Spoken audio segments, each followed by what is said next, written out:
Good afternoon, Ghana. It's 12 o'clock. Time to reach for mobile water.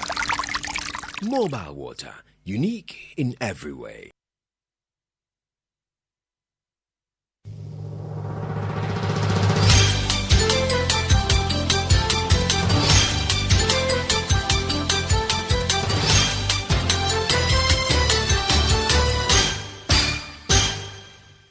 It's been 30 years of joyfulness. Hello, good afternoon. Welcome to the Midday News.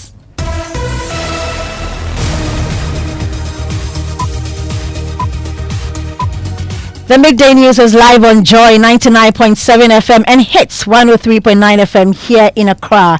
In Kumasi, we are on Love 99.5 FM and on myjoyonline.com in all 60 regions of Ghana via various affiliates, on X Spaces, on YouTube and on Facebook. The Midday News is supported by Petrosol Platinum Energy, energizing dreams. Coming up this afternoon, the supplementary affidavits filed by suspended Chief Justice Gertrude Tokonu, in which she argues her constitutional rights have been violated by the committee struck out by the Supreme Court.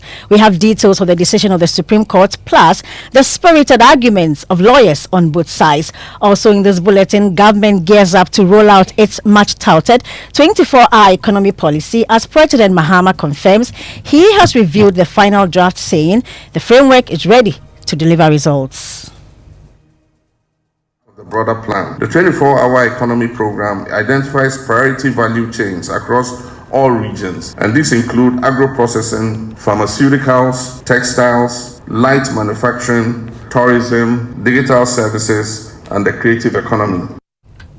Deputy Minority Leader formally tables motion requesting the Minister for Foreign Affairs to appear before Parliament to provide briefing on the closure of Ghana's embassy in Washington, D.C., describing the decision as reckless. It is the one person who has committed that. So why are we seeing reckless closure of the place? But the Majority Leader says government did no wrong in shutting down the embassy. And I will highly commend the Minister for Foreign Affairs for the swiftness, the steadfastness, and the commitment to fighting corruption. What's up in sports? Accra House of Oak will have both its men and women's teams playing top flight football next season after Oaks FC, their women's team, secure promotion to the Ghana Women's Premier League. Great. Also in this bulletin. So right now, I've been assaulted with this pebble and just another assault on me. Someone using this rubber band hits me. Attack on Joy News journalist Latif Idrisu by some sympathizers of the MPP. Did you just make a statement that we are attacking the police? I said I have reported So this is on your portal. When I go on your portal, I'll get this report. Let's not go. Let us not. Media Group Limited has strongly condemned the incident and filed a police complaint. Meanwhile, the MPP has apologized for the assault on Latif. Let me apologize to you that any assault on you is regrettable. So please, my brother, let's continue to work together. We have these and more with me, Hannah Odame. Thanks for choosing us this afternoon. We are Joy News, independent, fearless, and credible.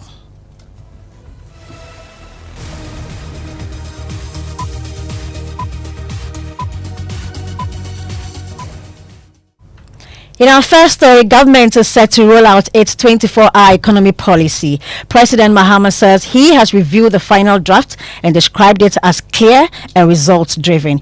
Key features include turning the Volta Lake into a major transport route and decentralizing the policy to the district level. At a multi-sectorial meeting at the Jubilee House, the president also revealed plans to set up a 24-hour economy secretariat. He says this will operate as an independent body. Volta Lake Corridor is only part of the broader plan. The 24-hour economy program identifies priority value chains across all regions, and these include agro-processing, pharmaceuticals, textiles, light manufacturing, tourism, digital services, and the creative economy. Each one has specific bottlenecks, and the program outlines targeted solutions. On infrastructure, the Ghana Infrastructure Investment Fund will lead efforts to develop industrial parks, logistics hubs, and upgrade transport links. On financing, the Development Bank of Ghana and the Venture Capital Trust Fund will scale up value chain finance for SMEs cooperatives, and agribusiness in priority sectors. On land, we will develop local land banks, zoned, titled, and investment ready to reduce any delays and uncertainty to investors. On skills, the Aspire 24 sub-program of the 24-hour economy policy will be launched to train young people for shift-based work, digital roles, and entrepreneurship. And on incentives, we'll introduce tax reliefs on machinery and inputs, fast-track regulatory approvals, and export facilitation. Well, the president also used the opportunity to talk about some strategic initiatives tied to the policy. We must re-engineer our production systems from top to bottom, boosting volumes and diversity and shifting from reliance on raw materials towards the export of value-added products. One of its boldest proposals is the development of the Volta Lake Economic Corridor. This corridor, centered on the Volta Lake and the Volta Basin, will become a national production zone and logistics span. The plan envisions cultivating over 2 million hectares of arable lakeside land, revitalizing the fisheries sector on the lake, and creating a chain of industrial parks that produce goods for domestic and regional markets. To support this corridor, the lake will be activated as a transport highway, moving food, people, and goods more efficiently than our congested roads allow us to do currently. New floating assets, lake ports, and long-term investment partnerships will be developed in coordination with the Volta River Authority and the private sector. We must move beyond just hydropower and unlock the broader economic potential of this beautiful national asset. We heard the President Mahama. Well, Presidential Affairs correspondent Maxwell Agbagba is covering this event and joins us live on the line. So, Maxwell, industry players asked the President if the cedi's appreciation could continue, possibly reaching partially with the US dollar. How did he respond? Well, he said they shouldn't panic. He stated that there was no deliberate attempt to force the value of the dollar down. He expressed doubts that the exchange rates would ever reach 1 cedi to $1, explaining that such a scenario could lead to the collapse of Ghana's export sector. He added that the governor of the Bank of Ghana was closely monitoring the situation and assured that the central bank would intervene if the exchange rate fell below a certain threshold in order to keep it within an acceptable range. It's not like somebody is deliberately forcing the dollar down. It is the result of the bids that is finding what the true value of the cedi is. And I believe that it will arrest where the true value is based on the issues of demand and supply.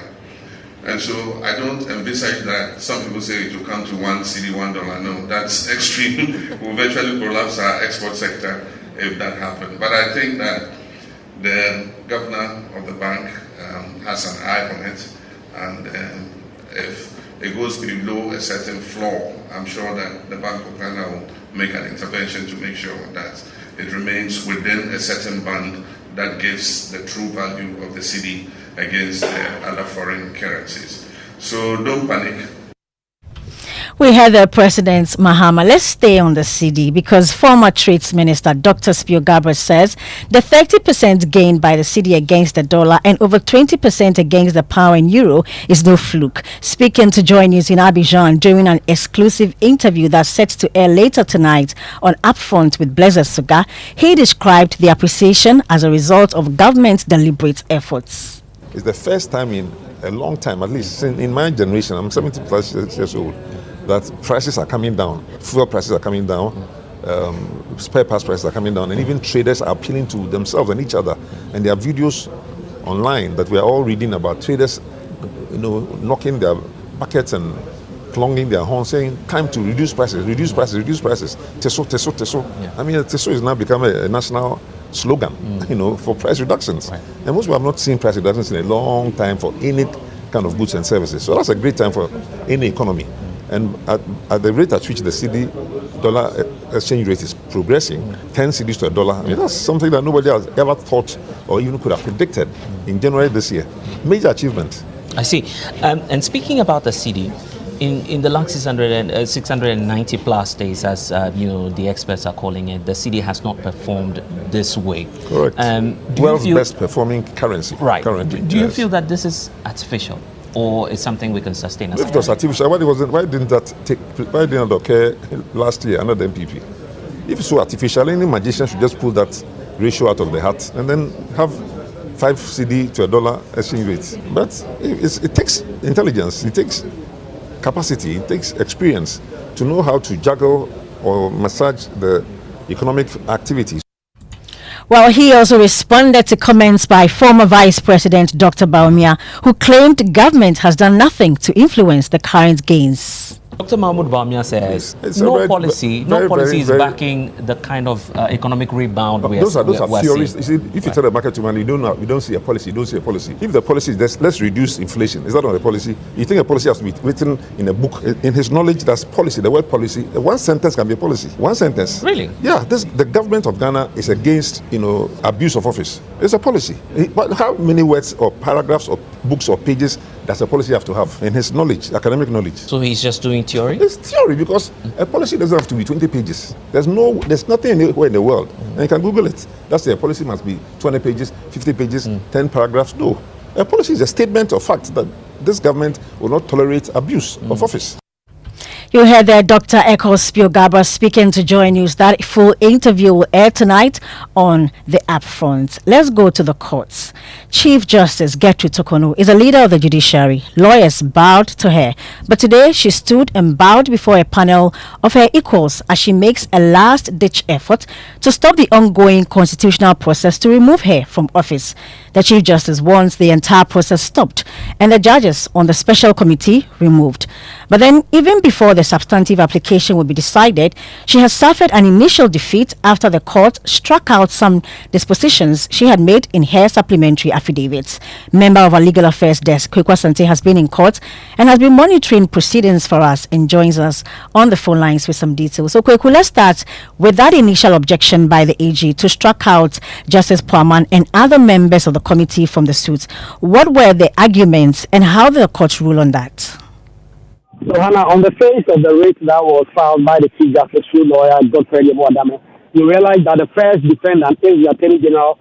The second to 6 defendants are members of the committee, the Justice Poaman, Justice Adibu Asedi, Justice Domlego, and the other 2 members who form part of that 5-member committee. According to the arguments made by Justice Sai, who is the Deputy Attorney General, it says these persons should not have been part of the action that has currently been instituted by Godfrey Dami and the Chief Justice. The Chief Justice's lawyers pressed forward and insisted that they have specific relief that ought to be directed at those defendants, and so it will be misconceived to argue that those persons should be struck out from the face of the writ. The court did take the opinion that the argument made by Justice Sai was without merit, and that those persons ought to still be part of the action, and that merely because the service is not directed at them in terms of the location and venue does not mean that they are incompetent to be on that action. So the court, on that objection that was ruled by the Attorney General, dismissed it. So, but then there was another application by the Attorney General to strike out the supplementary affidavits filed by the suspended Chief Justice. How did that also end up? The Chief Justice has deposed to affidavit claiming, among other things, that she had been subjected to emotional torture. For instance, she spoke about the fact that when she did go to the committee, certain matters that happened within the committee were simply meant to foster her emotions. For instance, talk about how she was body screened, other things, the phones were taken. She actually made an argument before the committee that she had already filed an action at the Supreme Court and wanted the committee to take it slowly until the court decides on that injunction application, and the committee decided that despite the injunction application, we were going to go on. The argument of the Attorney General Department, led by Justice Sai, was to the effect that Article 146 hearings are supposed to be in camera, and so any deposition of affidavits that will argue or set out things that happen at the committee breaches the confidentiality nature of the hearing.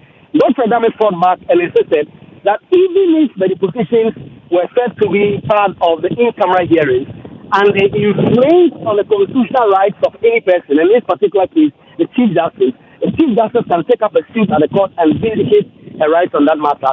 The court needs to take a little bit to consider the arguments made by both parties and then return with a unanimous verdict that the case filed by the Chief Justice and the affidavits that were deposed to actually revealed confidential matters, for which reason they struck out the entire supplementary affidavit that was filed by the Chief Justice and was deposed to by herself. And so that is not part of the record of the case that is currently being heard by the court. Now, Kweku, before you stepped out for this report, that substantive application was being argued. So should we expect a ruling today?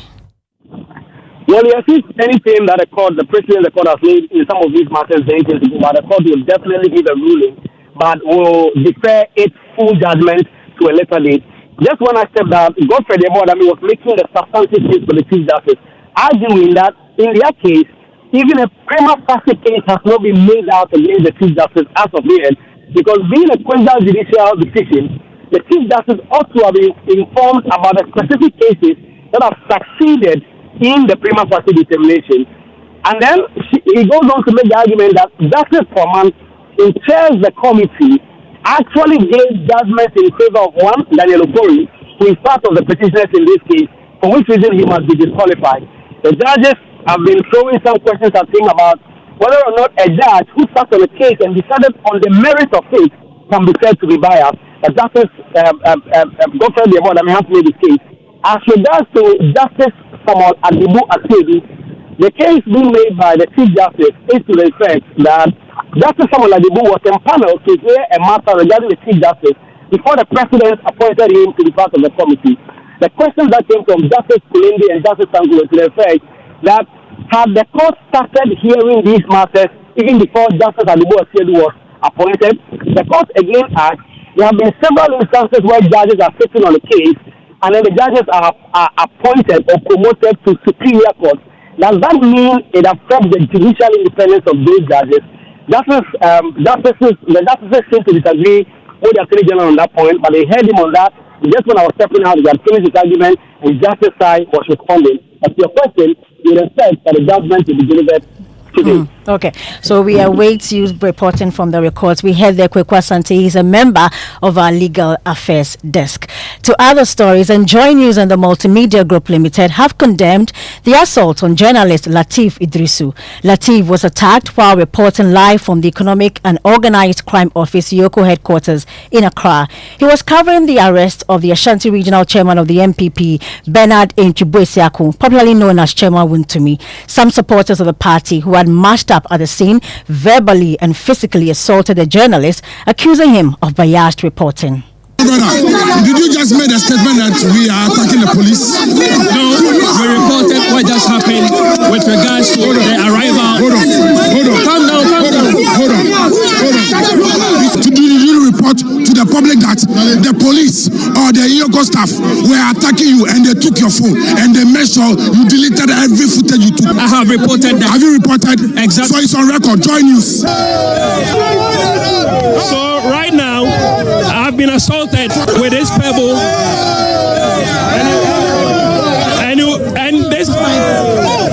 and the assault is captured live on television. I have been assaulted by individuals. Turn the camera.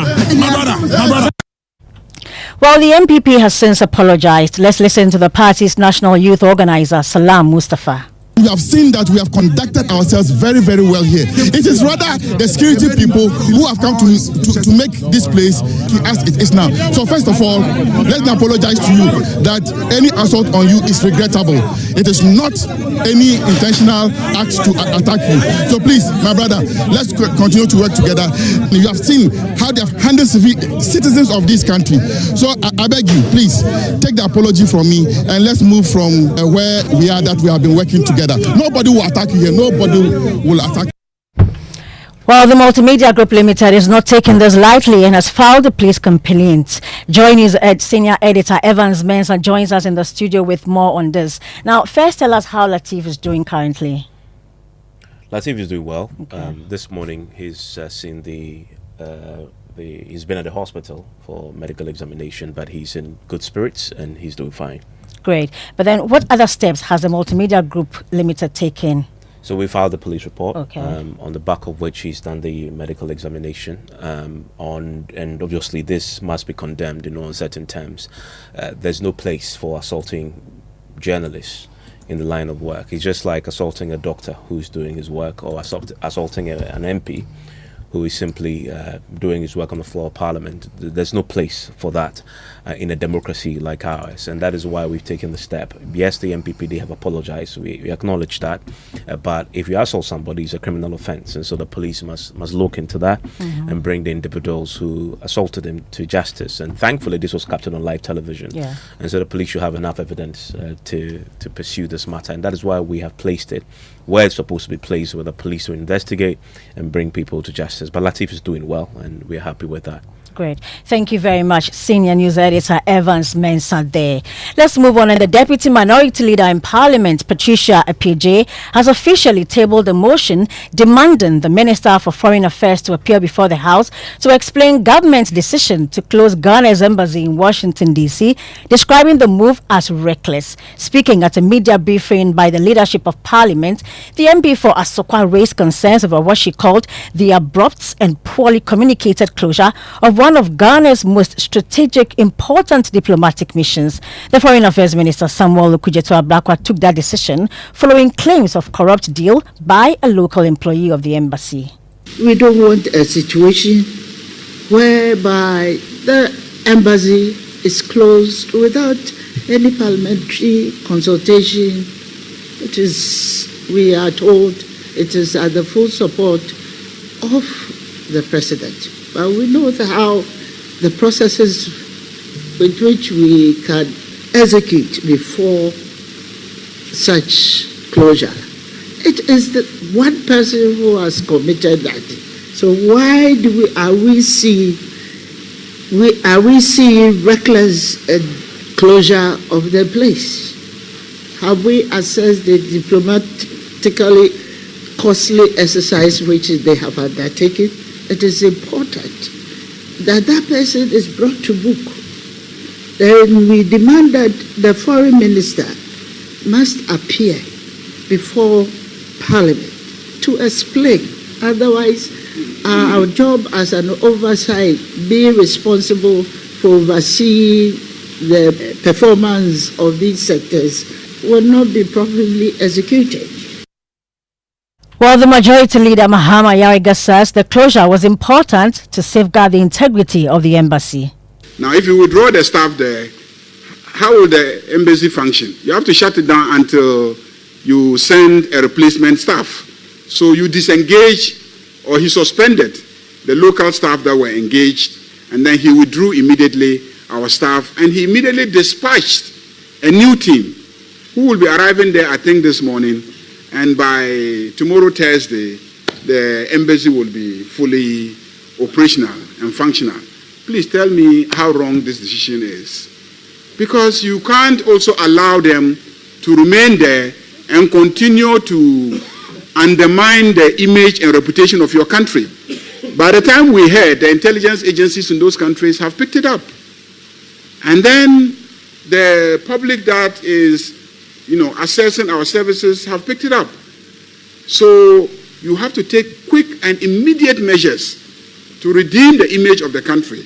And I will highly commend the Minister for Foreign Affairs for the swiftness, the steadfastness, and the commitment to fighting corruption and maintaining our reputation as a country that will not tolerate corruption anywhere, anytime, anyhow. While still on the media briefing, the Minority Deputy Leader is demanding transparency in presidential travels. The unfortunate thing that we have seen is that currently what is on the table is that we've seen our president and even the vice president travel with a private jet. We have the excuse is that it is financed by a private individual. If that is the case, it is important that we know and know what will be the benefit for that person.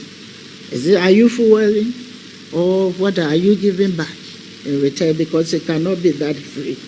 And then we also demanded that Ablekuma seat the Ablekuma North election results must be announced because the people are currently not represented in Parliament. And we know for sure that the figures details that the MPP candidate has won. Minority Deputy Leader there. Let's take a short break here. When we come back, we'll share the heartwarming story of a third-generation Choba operator who've pledged to sacrifice cheap cost of charcoal and fully migrate to LPG. If government should listen to our cry, why not? We would stop the use of charcoal due to the other health hazards it has on us.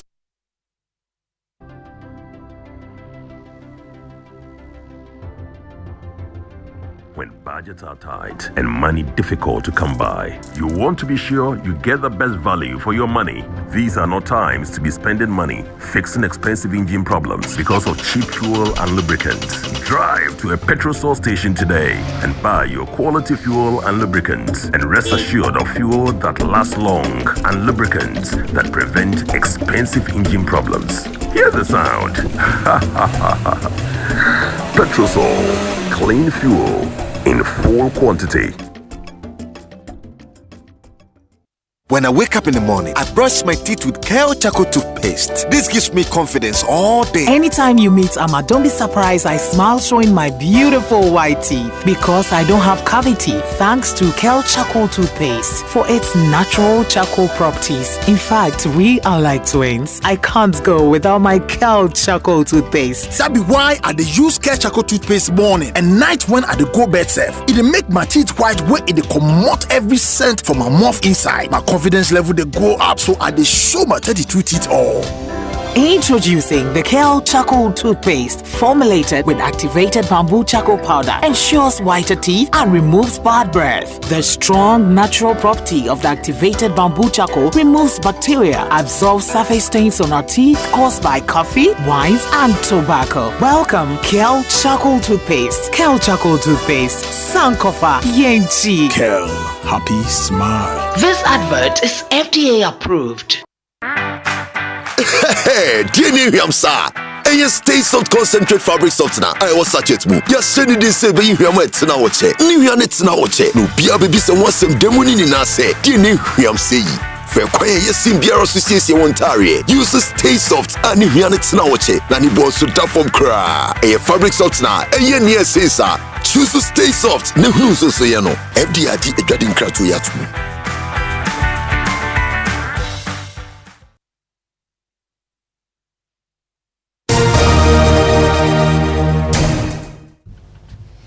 Yeah, welcome back, and we have sports now. Yes, and Accra House of Oak, they will have both their men's and women's teams competing in top flight football next season, as Oaks FC, their women's side, has secured promotion to the Women's Premier League. Oaks FC, they earned their spot with a commanding 4-1 victory over Root Sisters this morning in the Regional Playoff Championship, sealing qualification with a game to spare. This marks a historic milestone for the club, as it will be the first time Hearts of Oaks women's team features in the country's top-tier women's league, only 2 years after the team was established. And there's a big game tonight as well. Ghana versus Niger, 6:45, and then at 7 p.m. is Chelsea against Real Betis in the Conference League Today, final. Fred is not sleeping. Yeah, Fred is not sleeping. He's doing ASU the whole night, fasting and prayers. Thank you very much for sports. In today's Climate Focus series, third-generation commercial users of charcoal at one of Accra's biggest eateries have shared a heartwarming story of their willingness to abandon charcoal and migrate to liquefied petroleum gas, LPG. James Savigi has the rest of the story. The German Agency for International Cooperation, GIZ, in 2023 revealed in a research that firewood and charcoal contribute at least 39% of source of energy for cooking in Ghana. To find out more, I visit a choba here in Accra to hear their story. I meet Nanama and her sister Sandra, a third-generation owners of the popular heavy-do choba. 49 years ago, we started with firewood. That's what we started with. And then we moved from firewood to charcoal. So when we moved to charcoal and then technology also came in and technology was growing, we moved from charcoal to gas. So why did they switch back to charcoal? We bought 2 bags of charcoal and we used it to cook. So after cooking, we realized that the cost of using the charcoal was a bit okay than the gas. It has emerged, however, that this is not only posing threat to the environment, but to the human health as well. In Ghana, it is projected that unclean cooking methods claim about 17,000 lives annually. For now, Nanama, on behalf of her sister, has pledged willingness to go back to operate fully on LPG regardless the cost, but on condition that government will make access more convenient. If government should listen to our cry, why not? We would stop the use of charcoal due to the other health hazards it has on us. We'll stop using it and then we'll fall on the gas to produce our food. Climate Focus is brought to you by Joy News in partnership with Youth Bridge Foundation, bridging gaps for positive youth development, and the Climate Development Knowledge Network. Yes, we're back. Look who's here. Adobia, what's Hi, up in Hannah. the trends? You know, Wuntumi is trending. He's been trending since last night. He's ill now, following the questions from Yoko and all of that. So let's just go straight into the comment. Chachu says, so in short, Mahama is showing Wuntumi that obey to me.